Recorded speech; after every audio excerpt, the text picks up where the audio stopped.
आज मी तुम्हाला सांगते इलेक्ट्रिक मशीनमध्ये बॉबिन लावून धागा कसा भरायचा ते।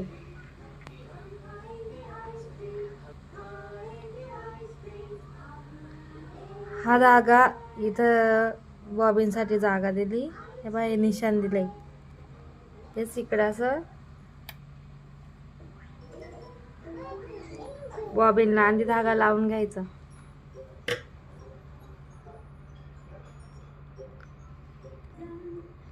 हा बा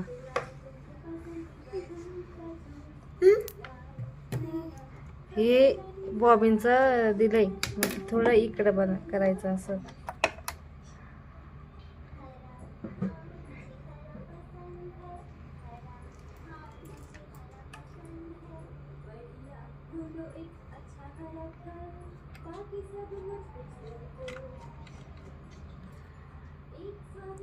धागा फिटच ठेवायचा, लूज असा ठेवायचा नाही।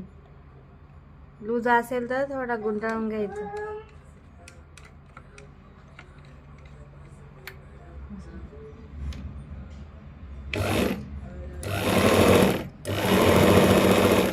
हे बघा कशी बॉबिन मध्ये लागली।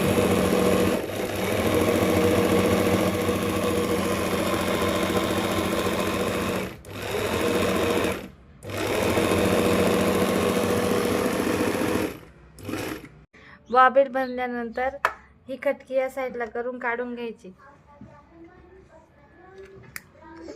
हे बघा बॉबिन पूर्णपणे भरली गेलेली आहे आणि पॅक भरली गेलेली आहे, लूज पण नाही। हे बघा।